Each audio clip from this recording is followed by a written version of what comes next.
Mandiri ini menurut saya sederhananya begini, kita harus tahu siapa kita. Artinya, Bapak Ibu, anak-anak kita itu kita harus bantu juga. Dia harus tahu siapa dia, kekuatan dan kelemahannya. Dan justru kelemahannya itu jangan dijadikan bahan olok-olok, Ibu. Justru kita harus mencarikan jalan keluar sehingga si anak itu bisa survive. Inilah sebenarnya dia bisa mengontrol dirinya pada saat mana dia akan mengatakan seperti ini, pada saat mana tidak mengatakan, ya. Dan juga dia harus mengenal keterbatasan dirinya dan dia tidak merasa rendah diri. Nah, kalau bisa dia menggunakan keduanya itu dan mengatasi kekurangannya, kemudian dia sinergikan dengan kekuatannya, dia akan bisa menjadi orang yang tidak tergantung pada orang lain. Lalu bernalar kritis, Ibu Bapak. Ini adalah bagaimana dia memproses informasi dan gagasan, menganalisis, merefleksi, dan mengambil keputusan pada akhirnya. Paling tidak, jangan sampailah kita tuh menjadi orang yang ikut-ikutan menyebarkan hoax. Ya, terus kita tidak tahu mana yang hoax, mana yang tidak. Jangan sampailah itu. Kita kan cukup diberikan oleh Allah gitu ya, pencipta kita itu mampu bernalar kritis. Dan kemudian kreatif, Bapak Ibu. Di sini ini harus kita tanamkan, kita ajarkan anak-anak kita. Dan kreatif itu menurut saya tidak harus dimulai dari nol, Bu Nuning, Bapak Ibu sekalian. Tidak harus dari nol. Itu saya sering menggunakan istilah, Bapak Ibu juga sudah banyak yang tahu. Saya pakai namanya ATM, ya, amati, tiru, modifikasi. Nah, ini sebenarnya yang jangan kita beranggapan, kamu harus mulai dari nol ini. Kalau enggak kamu enggak kreatif. Bukan. Justru orang kreatif itu dia bisa melakukan ATM. Ya, itu yang menurut saya sih, Bapak Ibu. Belum tentu benar ya. Karena saya sering mencontohkan, memang orang Jepang tuh buat mobilnya dia punya ide sendiri. Enggak, dia tiru itu, Bu, yang ada di Amerika, Bapak Ibu. Dan dia dengan kemampuannya, dia buat model lebih menarik. Kalau di Amerika itu kan nggak kaku ya mobil-mobilnya Ford apa gitu ya. Nah, ketika di Jepang itu lebih menarik. Dan orang Asia, orang siapapun itu suka pada model-modelnya. Nah, ini yang harus ditanamkan, Bapak Ibu. Banyak tanya, banyak coba, banyak karya. Tadi ada di video. Dan yang terakhir, ini mungkin saya ingin berbagi aja ya, Ibu Bapak, sikap terhadap anak ya. Tadi saya sudah sampaikan, kita perlu tadi kemitraan yang di awal saya katakan. Tapi intinya begini nih Bu, Bapak Ibu. Orang tua itu harus ingat tuh kodratnya. Dia guru pertama dan utama, Bapak Ibu. Ya, bukan guru di sekolah. Ya, dan bagaimanapun saya sudah, ya Bapak Ibu juga tahu ya, yang paling dekat sama anak itu sebenarnya seorang ibu. Tapi tidak dimaknai, ditafsirkan bahwa hanya ibu aja yang bertanggung jawab. Tapi harus bapaknya. Ini tinggal komunikasi sebenarnya. Bagi peran. Karena ternyata waktu zaman dulu itu bapak itu mempunyai peran untuk karakter itu bapak katanya. Itu di Anglo-Saxon. Ya, saya baca. Lalu kemudian kita harus bisa empati dan simpati, Bapak Ibu. Ya, sebagai orang tua nih. Ya, enak dikatakan tapi susah atau suslit. Suslit itu susah dan sulit untuk diterapkan. Nah, ini ada poin apa? Catatan-catatan ya.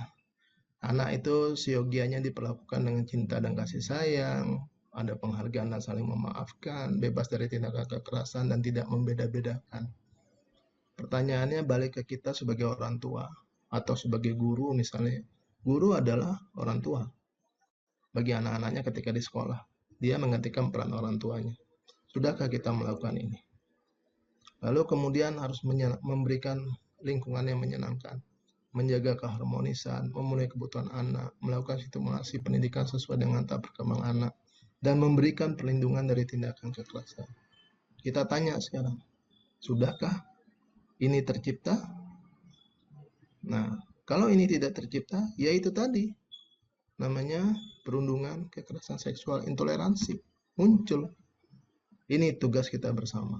Lalu, dalam berkomunikasi, ini juga kita perlu perhatikan. Ini tidak hanya orang tua kepada anak menurut saya. Ya, guru terhadap siswanya juga seperti itu. Siswa dan anak ini kan sama, Bu. Bapak Ibu objeknya. Dia ketika di sekolah namanya siswa, ketika di rumah dia anak. Nah, komunikasi positif yang disarankan ini dari berbagai literatur, tidak menyalahkan, tidak meremehkan, tidak perintah, tidak ceramah, tidak mengomel, ya. Mudah-mudahan mulai besok kita tidak mengomel lagi gitu ya.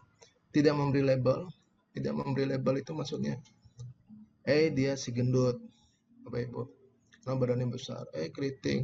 Terus kalau lihat saya ini karena jerawatan, Hendarman jerawatan gitu. Ya, itu nggak boleh.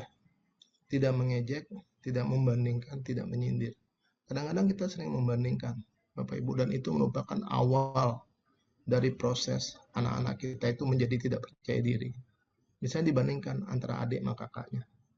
Ya, saya ingat waktu saya kecil, ya, makanya adik-adik saya nggak senang sama saya gitu, Bu Nuning, Bapak Ibu. Karena mami saya itu, saya panggilnya mami ya, mungkin karena dulu zaman ke Belanda-Belandaan. Jadi dia mengatakan, tuh lihat tuh abangmu, abangmu terus apa nggak marah, Bu?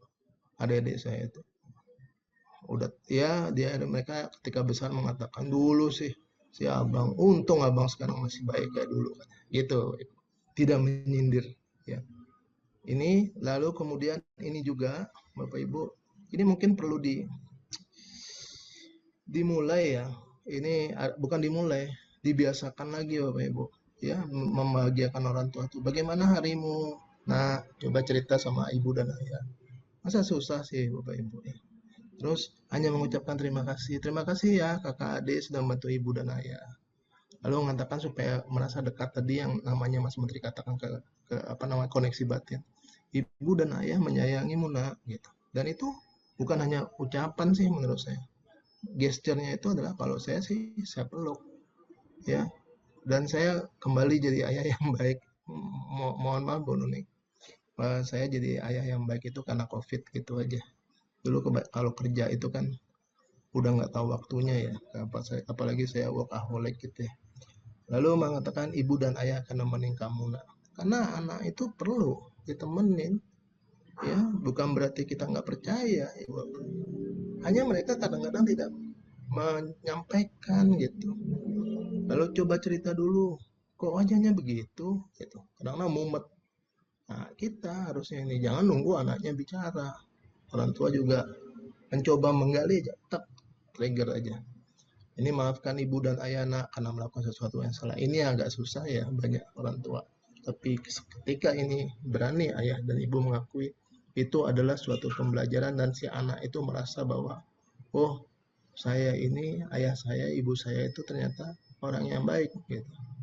Lalu selamat ya, ibu dan ayah bangga dengan usahamu ini. Dan ini menurut saya tidak harus anak-anak ketika dapat nilai baik ya Bapak Ibu ya. Nilai itu B minus. Nah, sebagai orang Indonesia saya tersinggung ya. Kok saya dapat B minus? Saya merasa pinter gitu ya. Biasanya kan orang Indonesia kalau udah di luar keluar rasa ininya dia. Terus saya tanya what's wrong with my paper gitu ya ke pembimbing saya. Nothing wrong katanya. Terus kenapa? Terus dia bilang gini Bu Nuning, Hendarman, you are kind of very quiet person, student in the class. Jadi saya dibilang pendiam di kelas. Terus saya tanya, namanya, maka saya orang-orang yang baik sama saya itu saya ingat sampai kapanpun. Udah, saya kan sekolah dulu 90 Bu, sampai 92 ya, 30 tahun yang lalu. Namanya Martin Parks. Terus saya bilang, ini, Parks, karena nggak perlu pakai nama panggil-panggil profesor apa gitu kan. Itu di Indonesia yang banyak seperti itu. Saya tanya sama dia, Parks, don't you know that silent is golden? Kan gitu, Bu. Diam itu adalah emas kan. Itu kan kita diajarin. Diam itu adalah emas. Dia tertawa, Bu. Terus dia bilang ini, Hendarman, in America you have to speak up, speak out, ya. So we know whether you are on our ininya Bu ya, we understand or not gitu. Itu aja Bu, simple. Hanya untuk membiasakan kita berani menyampaikan. Ini kan sebenarnya bagian dari kegagalan pendidikan kita sebenarnya, ya. Lalu saya bilang, okay Pak, start from tomorrow on, I'll be talkative. Dan itulah yang menyebabkan saya berubah sampai sekarang. Itu aja Bu Nuning, terima kasih. Saya serahkan ke Ibu, mohon maaf kalau ada hal-hal yang kurang berkenan. Luar biasa Pak Hendarman. Bapak Ibu boleh kita beri applause, boleh memberikan tanda di dalam media ini, kita beri tepuk tangan yang meriah atas paparan yang bagus kali ini.